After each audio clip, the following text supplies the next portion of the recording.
Morrowind must have been the best thing that ever happened to me.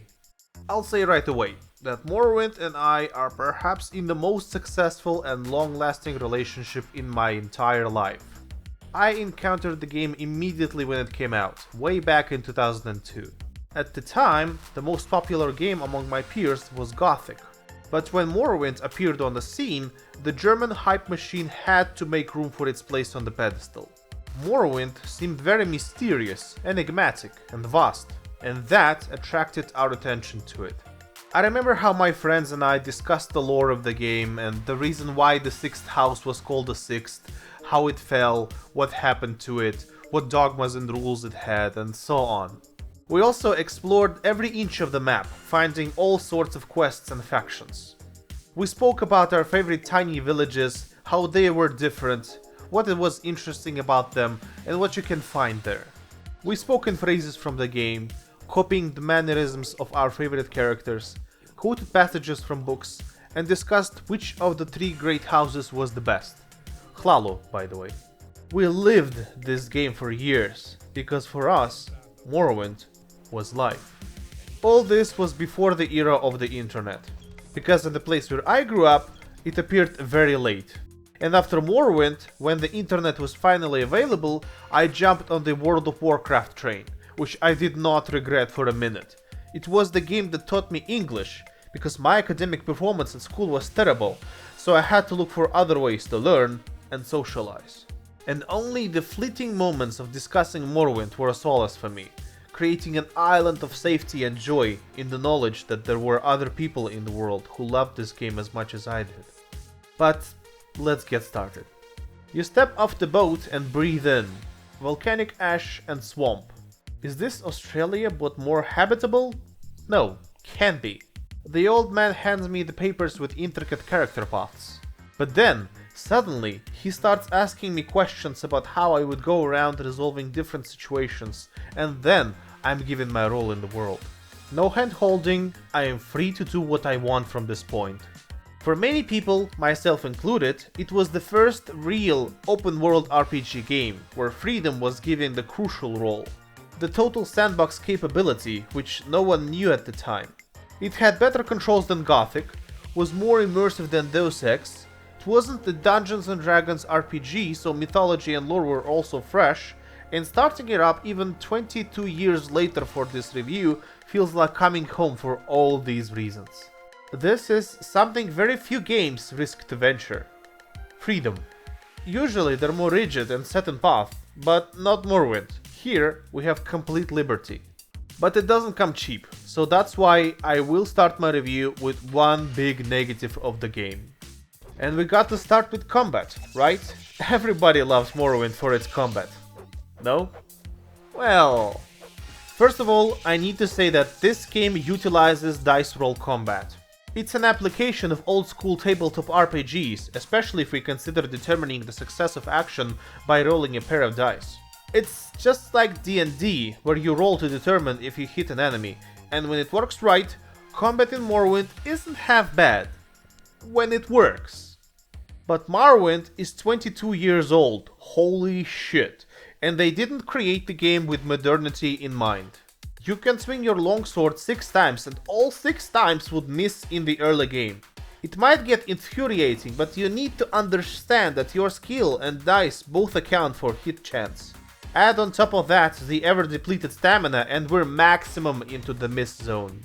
Being a veteran of Morrowind, I understand that a level 1 character is not supposed to stagger everything with its hits, because I have the hand-eye coordination of a toddler at this point. Problem is, when you swing your weapon, you might think you're hitting something because there's no miss animation, but unfortunately that might not be the case. Luckily, the early game of Morrowind didn't write much combat in mind, so you have ways of improving yourself, just let it level you up a bit. But it's not realistic where every attack is a hit, just as it was in Skyrim. Combat is, pardon the pun, hit or miss. You need to level skills related to combat to finally hit something, and that will take you a good couple of hours. Similarly, there's a weird magic system. Mana, or magicka, how it's called in the game, does not replenish itself over time, so you have to couple it with alchemy and carry infinite amount of mana potions on you. But the way magic works is that you can create any spell for any level of magic in the game. So you can, for instance, make a fast-firing fireball for one target.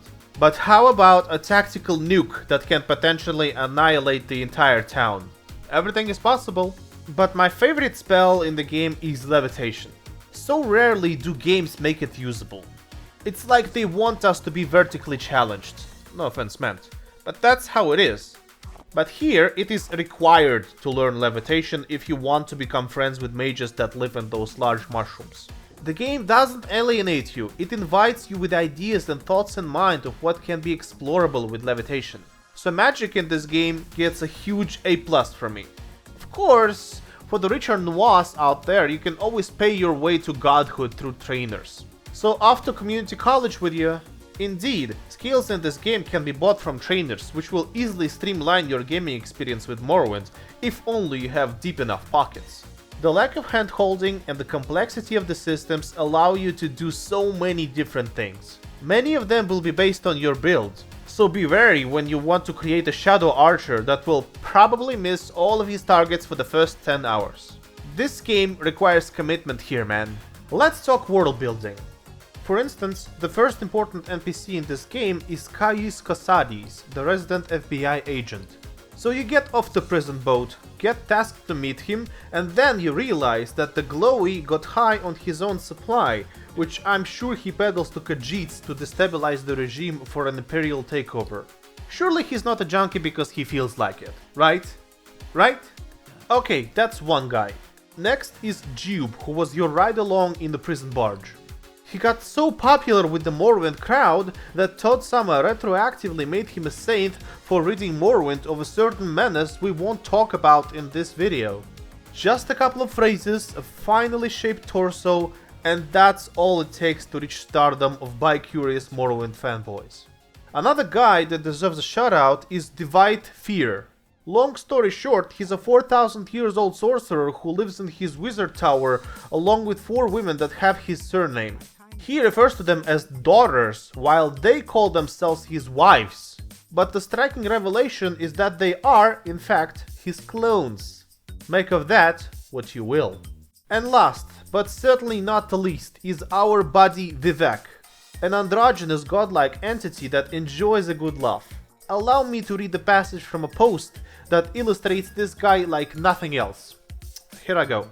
According to Sermon 12, Moloch Baal, the god of destruction, forced himself upon Vivek Shit. in a ceremony known as the Pomegranate Banquet. Before allowing himself to be taken by the King of Rape, which is actual title, Vivek says, "I am meant to be the teacher of the King of the Earth. Ae Altadon Gartok Padhome." To which Moloch Baal adds, "Chim." They then fall into orgy for 88 days and spawn thousands of monsters. After the ceremony is complete, Vivek shapes a spear out of something he bit off from Moloch Baal and names it Muatra, which means milk taker. Implications unpleasant.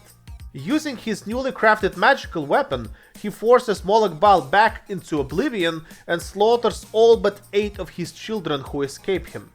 Vivek's quest to rediscover and destroy these 8 children formed the latter part of the sermons. That's just one passage from the guy's entire history that reads better than Bible or Hindu texts. The guy is clinically insane in the membrane and he's waiting for you to find him. Those are just 4 characters I told you about. Imagine having an entire world of such richly described characters. And speaking of which, Morrowind's main strength is world building. When you first disembark from the prison ship, everything feels alien, weird, enticing, and intriguing. Wardenfell is a bizarre place that throws away conventional fantasy that makes every corner of the world like a mystery for you to unravel. From endless swamps and deep lava canyons to ash plains and cities where houses are carved from giant mushrooms and crab shells, Morrowind feels alien in its core, but invitingly so. You never feel alienated by its grand design. And that grand design has 16 kilometers worth of exploration to do. These wonderful landscapes are decorated with European-style imperial towns, native Dunmer towns that look enigmatic, and Daedra ruins that feel straight demonic. Dungeons, on the other hand, range from Dunmer tombs, vampire nests, and sixth house temples to steampunk dwarven cities and laboratories. It's also great. Landscape and location-wise, there's a lot to discover, and each new location feels like a piece of enigma that is Morrowind. Mysteries abound in this place. If Oblivion straight up told you that Merhunas Dagon is trying to conquer Cyrodiil with his portals and it is your job to shut them down, or Skyrim where you're supposed to end civil strife and kill the big bad dragon, main quest in Morrowind feels much more of a slow burn. Even your confidant in Imperial Blades, Caius Casares, the ever-inebriated junkie, doesn't bother to clue you in from the start. The entire island of Wardenfell feels like it's trying to tell you to fuck off. At first, you don't even feel like you're supposed to be in Morrowind. Dark Elves certainly feel the same way. You're an outlander to them, and outlanders do not belong here. It is certainly an unwelcome atmosphere. And when you first step and say Danin, you feel like there's a conspiracy for you to untangle, so you gotta stay. And that conspiracy sure is enticing one. And you unravel it using the conversation system, which is unlike anything I've seen since the OG Fallout. Asking the right questions give you the right answers. Person by person, you're getting close to the story. This game was made in 2002, but it already had a fast travel system. Several, in fact. But the one available right away is Silt Strider Network. You don't ride on it, you ride in it. Absolutely alien constructs overwhelm my brain when I start playing this game. Off we go! Lack of voice recorded dialogue means the game has more NPCs than Skyrim and Oblivion have combined. And that is done so that the world would feel lived in. You can go to any village in Morrowind and encounter something to do, be it a quest or an interesting character. It really does reward searching for knowledge, and I didn't even start talking about the in-game literature. Wait, am I supposed to understand 36 lessons of Vivek? Never mind. And to note, Michael Kirkbride, Morrowind writer, more on him later, has a degree in comparative theology. That's why so many books, especially Vivek lessons, feel so esoteric. It's a religious text written by an expert in religion. Some of the most outlandish ideas and thoughts are taken straight from the real-world religions, mainly Buddhism and Thelema. For example, the hermaphroditic element of Vivek was based on Ardhanarishwara, the androgynous aspect of Shiva. Oh, and Viveka in Hinduism means the process of unmasking the true self. It means to know what is essence and what is not, what is duty and non-duty properly. Viveka is considered as the first requirement for the spiritual journey, by the way. That's the level of world building the game has, folks. Come back to me when you'll find something even remotely comparable. Then we'll talk. And talking, boy oh boy, will you do a lot of talking. This is one of the games that asks you to commit to its dialogue style, which looks like a small Wikipedia that you'll need to successfully navigate. Many dialogue options will give you the same answers for every NPC in the world, and this fluff is designed to pad out the world. And it may seem that the people have nothing to offer to you, but it's actually the other way around. Most NPCs can be seen as potential conversation partners, it's just they don't know anything. And I'll take that over NPCs that don't even bother talking to you. There are so many quests, I'm not even sure you can complete them all in one walkthrough. There's no scarcity of them, every major city offers you tons of missions, and smaller settlements always have something to do with them too. The game boasts 12 factions that you can potentially join. Some are mutually exclusive, like the 3 Great Houses, just like in the Fire Emblem game, but other than that, it's a free-for-all. I have never met such freedom of quests in any other game, and they are quite memorable. It's not always go from point A to point B, they're well thought out and fleshed out, especially the guild quests. Let's take a look-see at how deep the Elder Scrolls lore iceberg goes. And guess what? There's a document explaining all this. Yes, ladies and gentlemen, it is indeed time for drug-induced schizophrenic lore breakdown. Yeah! But why is it called that? let me do a little myth busting while I'm at it. Anyway, generic lands of Skyrim and Forests of Oblivion seemed like they lacked certain something in the creative department, which Morrowind obviously excels at. It's such a crazy game that some people made up the fun fact that the main writer went on a massive shroom trip to craft the world of Morrowind. These people went as far as to put provocative picture of Michael Kirkbride, the game's writer, as a supposed proof that the world of Morrowind was brought back from his stupendous psilocybin trip. Morrowind is more Mushroom Kingdom than European fantasy style, sure, so why not have a writer full on mushrooms and LSD? But that simply wasn't true. The picture was taken from this video, where he's ravenously eating some cake, albeit while lying on the floor, and unless that cake was laced with chemicals, there were no drugs inside. When asked about his creative process, Kirkbride answered this. It was one dev, naked in a room with a carton of cigarettes, a thermos full of coffee and bourbon, and all his summoned angels. Mushroom thing sounded cooler, so the people ate it up and spread the news like wildfire. And so, lore was written without any LSD or shrooms. Such a tragedy, I know. But if you'd like to know a little bit more about the lore of the Elder Scrolls, you've come to the right place, because I am about to give an abridged version that is torn apart from the games so that you could have a better understanding of the entire Elder Scrolls setting. Here we go. This is the truth of the lore! It all started eons ago when our universe came to be, and along with it were created Aedra, the Divines, and Daedra, the Demons. These godlike entities control the forces that created the planes of existence. These include many planes of oblivion and our favorite little planet, Nirn.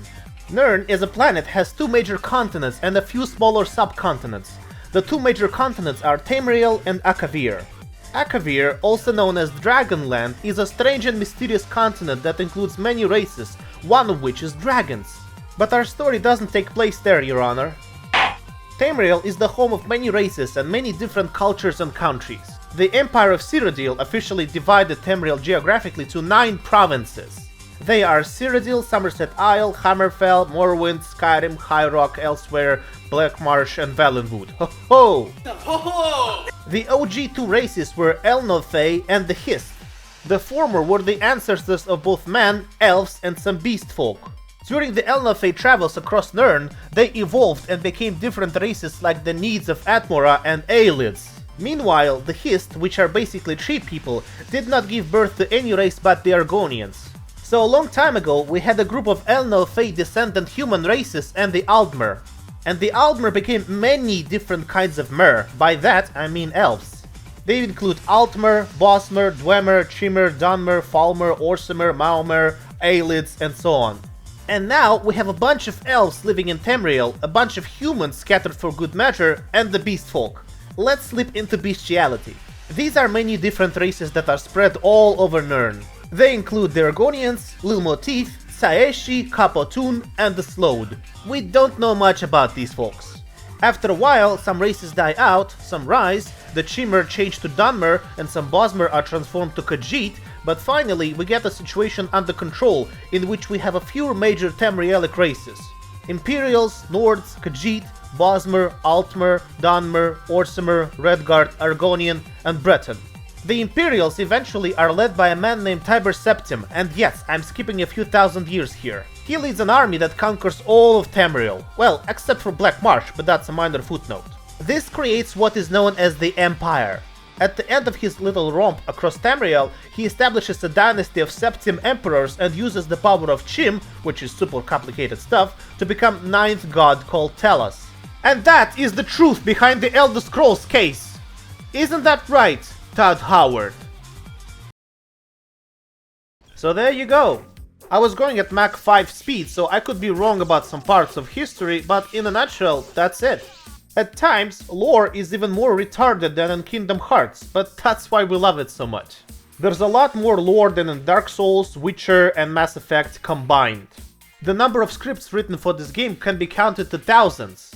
Vivek's Lessons, different chronicles, and all other books that are enjoyable to read, and I welcome you to try them. It would be a pity if you skip them all and only opt for an occasional lusty Argonian maid. Great read though, always read it with just one hand. Let's talk about the audio-visual component of the game now, shall we? To be honest, graphics in Oblivion fell into the uncanny valley for me, and Skyrim went for a semi-realistic look. Boring! Morrowind, though, always looked straight up alien to me. You are on a different planet, and it shows. Sill Striders, alien vertical residential buildings of Telvanni, flora and fauna, they all look nothing like what we have on planet Earth. And that helps us immerse in this infinitely creative game that entices us with ruins of broken empires, biggest cities you'll ever see, small towns where you can unwind and relax, and many different biomes the game has to offer. This may sound weird, but I think that the graphics look a lot like in Pathologic. Just as alien as in that game. But in case with Pathologic, as with all with its game mechanics, graphics were intentionally oppressive. They pushed the player away rather than welcome them.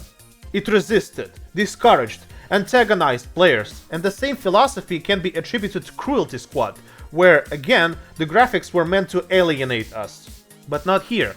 Here, you welcome the weirdness, embrace the outlandish, the bizarre, the strange. All that brings us to the inevitable conclusion of Morrowind graphics and gameplay. It's 100% distilled, unadulterated, pure time capsule of the early 2000s. Animations look severely dated, combat isn't much to look at, but the world is alive, and that's where it graphically wins us over. If you had played the game when you were young, you wouldn't be able to appreciate it for what it does best.